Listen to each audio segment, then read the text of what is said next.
All right, looks like we're live now.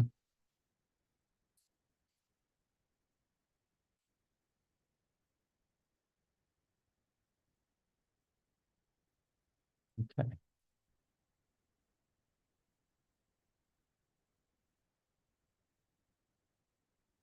All right, let's get started. Welcome in. Thank you guys for being on time today. I appreciate it. All right, first up is going to be Drew. Oh, not Drew. That's mid stage two. Let's get you guys in the right order here. All right, there we go. So Avigna will be first. Pass it over to you, Avigna, and then whenever you're ready, you can announce your name and piece. Okay. I'm playing Sonatina and C. Only the first half, like till the repeat.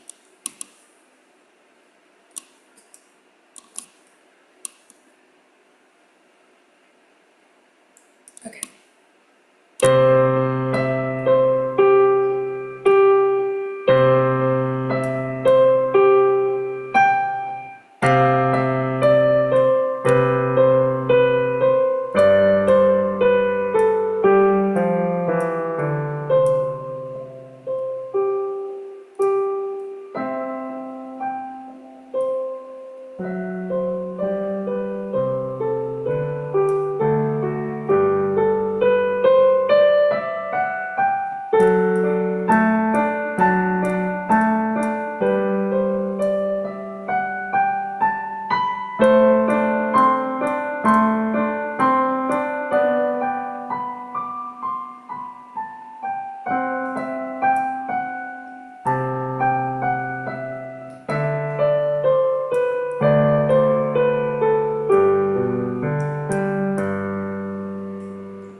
Right, really good, Avigna. That's the best I've ever heard you play. What I liked about it so much, we're not going to get into the details, but I liked that it was so steady. It was really, really steady. The speed is not the important thing when you're first learning a piece. So the most important thing is the steadiness, and it was really clear. So great job on that. It was 100% accurate. So well done. Let's move forward. We'll come back to you, of course. Head over to Drew. Welcome, Drew. Whenever you're ready, you can announce your name and piece. Hi, my name is Dluv, and I'll be playing the German dance by Joseph Haydn.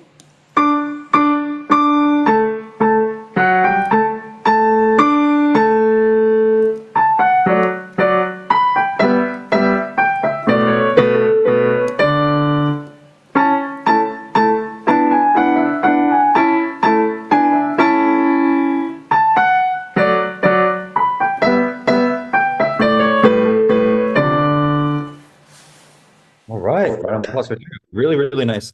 You as well, really accurate, really steady performance. Just watch out for measure seven. The left hand is incorrect at the moment. Okay, so just Okay. double check that left hand. Yeah. Yeah. Okay, but overall, very, very nice performance. We'll get back to you, of course, in just a moment. All right, Mr. Chinar, I'm going to pass it over to you. Whenever you're ready, you can announce your name and piece. Let's hear it. Hello everyone, my name is Chinar Karnik and I'm going to be playing Mariage d'Amour by Paul de Senneville.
Thank All you. right. Big round of applause. Very nice, Jannar. All right.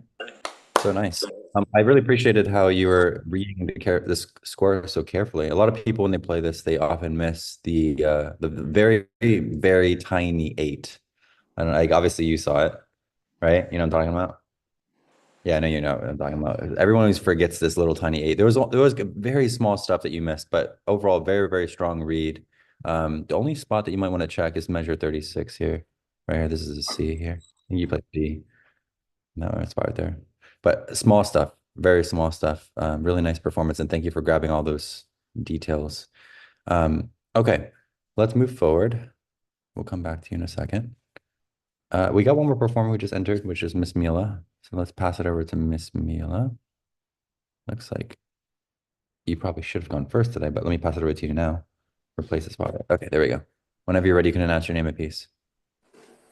Um, my name is Mila, and I'm gonna be playing Allegro on D major.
All right, let's give her a nice round of applause. Really, really well played today. Very stable with this piece. Okay, we'll go over. Actually, let's go over your piece first, since this should have gone first today, so that way we can work through difficulty order. All right, so let's take a look at Miss Mila's piece here. Really fun piece. I've taught this a couple of times recently. I was working on it in Kaizen with a few students. And one of the things I really like about it are all of these repetitions that happen throughout. You have a look, all these repetitions. But if you look in the second half of the piece, one of the things that's happening a lot is the repetition doesn't happen exactly the same thing. And in all cases, I don't believe that there are any, let me just double check. There are any movements in the hand. Let me just double check. Yeah, so there are no movements in the hand, so we don't need to go through that. But what I'd like to talk about very briefly is, what is it called when you have something like this? What is this called? This thing right here. A pattern. Does anybody know the name of that? Like something that you use in a piece of music that gets used over and over again? Yeah, Avigna. Is it a motif? All right. You guys are all so experienced. Yes, a motive, or if you want to use the English, motive, motif, motive. And what does that mean, by the way? So does anybody, when you think of motive, like what's usually the most famous example? Does anybody know? It starts with a guy's name that starts with Ludwig and his last name is Beethoven. Does anybody know? Like usually when you hear it, you'll notice this. Anyone know this one? And that's it. That's the entire thing. And he said, I'm going to make an entire symphony out of that thing, right? Because then he goes on into the very next note, series of notes is, and that is the same thing as the first thing, right? So if you, and then they're the same, but just shifted down a little bit. But that's not always what happens. So if you look here, we took this motive and what happens right after that? And this is a different, and they kind of give us the name, right? You kind of know the name. What is this called? What is that called, Miss Mila? A blank of the motive. What is that called? Yeah, Miss Mila, go.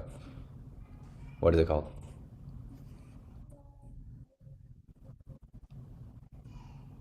Are you saying something? Because I can't hear you. I don't really know. Oh, it's written on the paper though, so you can't really mess up. It's called a repetition. Repetition. Yeah, so it's a repetition of the motive, right? So we can have a repetition of the motive, or we can also have a sequence of the motive, right? So a sequence of the motive. And here, I'm going to point it out to you in just a second. So take a look. I just wanted to point out to you. So if you take a look at this part of the motive, do you guys see any part where it's sequenced? It's not exactly the same thing. Anyone see any examples? You guys should see a few examples. Yeah, I think I go for it. Where? Is it like measured 4? Yeah, measure 4. The difference is now it's up by fill in the blank, somebody. It's up by Step. good. And can somebody tell me what that is? It's down by oh, this is a hard question actually. Give me the distance between that D and not that A, but just to A. Anybody know the answer to that? That's a really tricky question. Yeah, anyone? You can just shout it out at me if you know it. 4. Down by a fourth. Whoever said that was correct. So this is up by a step, and this is down a fourth. And again, these are sequences. Now, wait, why do we even care about this? Why should I care about this? I don't want to care about this. Why is this helpful to me? If I'm a learner and I'm trying to understand piano patterns, Avigna. If you learn one part of the piece, then it's basically the same fingerings and almost exactly the same. It's just Ooh, I like that. I like that you've included the physicality. Yeah, it's almost the same hand position or fingers, except maybe you just have to move your hand up or down or something like that. Or if it's a reverse, on the other hand, you just have to mirror the fingers. So if it's 1, 2, 3, 4 in the left hand, and maybe it'll be, or in the right hand, it'll be maybe 4, 3, 2, 1 in the left hand. All right, let's move forward. Very good. Lots of stuff in that piece. Good job and on your performance. Speaking of Avigna, well done. Let's go over to your performance. Really, really clean performance today. Really clean. Now you just need to speed it up. It's too slow, which is fine. That's not a problem. And let's talk a little bit about the movements that you have. So, for example, you have a movement right here. What is that movement called right there? Everyone can try it. Everyone can answer except for Avigna on this one because it's her piece. So anybody besides her. What's the name of that movement right there that I boxed up for you guys? Anybody can shout it out.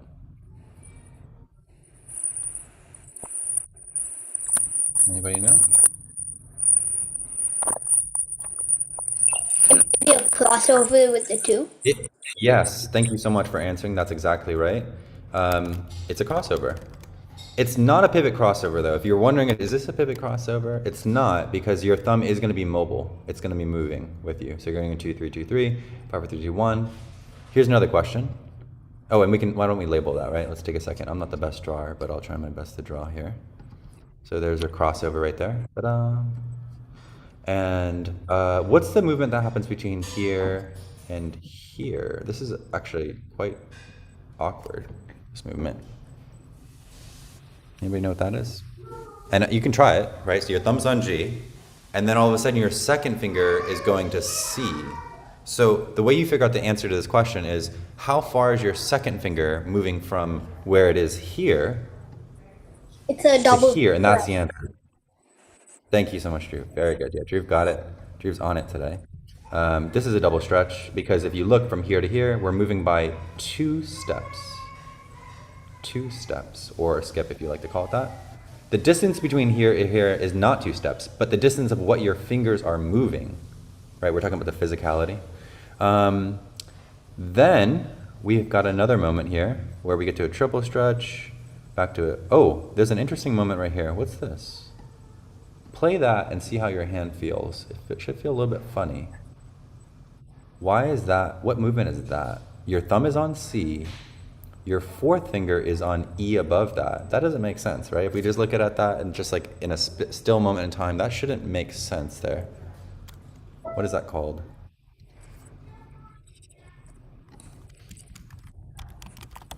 Anybody know? That's a less common move, so if you don't know, it's okay. Give it a shot. Yeah, Vigna, go for it. I think it's a fold. Oh, very good. Look at you guys are just so much better than the last few weeks. I feel like everyone's been getting so much better. So if you imagine that this was a piece of paper and you did that with a piece of paper, what would you call it? You'd call it a fold. So that's the symbol for fold. Okay. A fold is where you make your hand smaller than the current natural position. Okay. And then you keep on doing that, by the way. Look, this is a system of folds or a sequence of folds. You see it? So when you play this, it's going to be, right? It's going to keep on doing this. Your hand's going to keep on contracting and opening back to a position. So it's important to understand what's happening there. That's why we want to talk about the movement. Here's another fold right here. See it? Another folder right there. Okay. Good. There's so many moves in there. Keep up what you're doing, Avigna. It's really, really nice to see that you're playing at such a good level these days. Okay. Let's move forward. So the next performer was Mr. Drew. Thank you so much, Mr. Drew. Great performance today, by the way. Just that one spot, by the way. Just to fix that one thing, and you're like 100%. He has a lot of stretch positions in this piece. I want you guys to not try the stretch positions, but I want you to try some of the less common position changes that he has, like, for example, this one. So anybody besides Drew can answer this one, since it's his piece. What is happening in the hand there? He's playing finger 3 on A, and then he's playing finger 2 on A. And even if you don't know the move, you should still try that. What is that called, Avigna? Is it a finger replacement? Finger replacement or finger switch, sure. Yes, finger switch or finger replacement. And we draw the symbol for that is like this. And it's going up or down? It's going up. So we draw it like that. Okay. All you have to do is you utilize your third finger to find the position for where the second finger is going. So it's kind of nice because then the next position, he doesn't have to look down to find 5. He knows 5's in position because he just put 2 on the A, right, Drew? So it's really easy to find the 5. Yeah. It's easy, right? Here we're in position. Now look, what happens here? Same question, different measure. What's this one called? Finger 2 is on A. Finger 4 is on A. The answer is slightly different. It's the same main answer. It's a finger switch, except going backwards the other way. Going down, yeah. So finger switch going down. Thank you so much, yeah. But you shouldn't have answered. This is your piece. It's not fair. You already knew that. You're like, I just talked about this with my teacher. Okay, and yeah, if you guys don't know these moves, you're not familiar with these moves, you'll get them little by little as you come to class, or if you talk with your teacher about these moves, of course. That's another way to get them. We got one more performer here I want to get to in a second. Chinar, you have so many moves in your piece, so I can't do all of the moves, and this is a really cool piece. I remember teaching this so many times to people who requested this. Did you request this piece, or did your teacher assign it to you? I requested this piece. Requested. It's a very highly requested piece because it's one of those pieces that sounds good. Yeah. Were you going to say something else? Yeah, is it your parents like this piece or something? Or you heard it from your parents or something? It's very beautiful too, so yeah. Yeah, I agree. Yeah, great. I agree. Okay, so he has a lot of triple stretch and beyond triple stretches in the left hand. He has a lot of jumps. He also has a lot of very awkward positions that he's got to get into. The repeated notes are not played with different fingers, but one move I thought that was valuable for all of you guys to check out here. Where was it? It was in the D dot dot D D dot dum beat up this part. Where is that? I think, oh, here it is. Okay, so let me guess your fingers, and if we get the right fingers, then we can figure out the movement. What finger do you put on here? Do you put 4 or do you put 5 on the B flat? On the B flat, Yeah. I put 3. You put 3? Yeah. Okay. Okay, sure. Then that's 2. And then what's going on here? I used 1. Sorry? I used 1 for the. Yeah, I put 1. You put 1. That's a 1. Alright. I mean, maybe I can draw a better one. I don't know. Wait, is that better? Okay, so that's 2, and then 1 here. Okay, so now that you get a sense of what's happening with the hand position, what's the movement that happens here? And this is a very dynamic moment in the piece. It happens a lot because it keeps on sequencing down. So look, we talked about sequences earlier, right?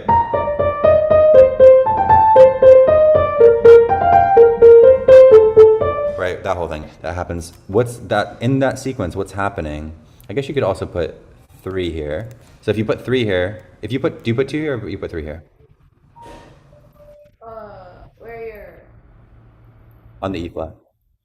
I'd say 2. 2, okay. All right, so the options are 2 or 3. Okay, so he puts 2. So what is the name of that movement? Let's name that movement. What is that called? You guys should all be able to name this movement at now, even if you don't know this piece, even if you don't know how to play this. What's happening between 2 and 1?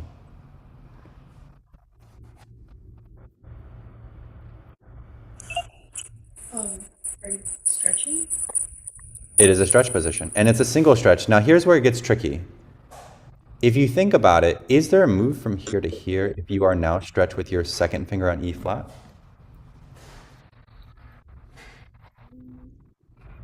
Are you asking me or? Anybody can answer this question. Is there a move from 1 to 5 if you're already mapped on a stretch position? This is a tricky thing. There's a stretch move and then there's a stretch position. Once you do the move, you're now in the position. So we're now in a stretch position from here. Is this a move to here?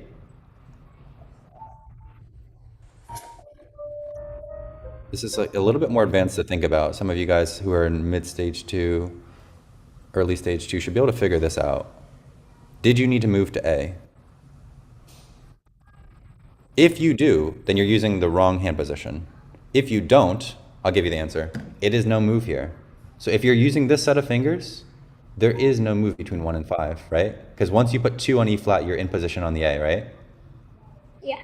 Yeah, exactly. It's a solid hand. Now wait, what about over here? Does that hold true over here? What happens when, as we sequence this down, what happens? We're still 5-1. There's no move. When's the first move? Now wait a minute. We have to make a decision. 2 is already here. But if we put 2 here, now you guys are going to learn a little bit about finger number theory. If we put 2 here, what happens? We put 1 here? Then would we put 1 here? Or I don't know how to do this. So how do we fix that? We can't do that, right? And so the solution is we do need to move here. Okay. 2, 1, there's a shift forward here. So this is a little bit more advanced conversation, but this is no longer a stretch position when you get to this moment here in time. So you actually close the stretch position right there. Okay. Anyway, I just like to talk about these things because it helps you to understand how you made it to that position. You guys are all set. You guys did awesome today. Thank you so much for your focus. And very, very nice performances. And I will see you guys soon. Take care.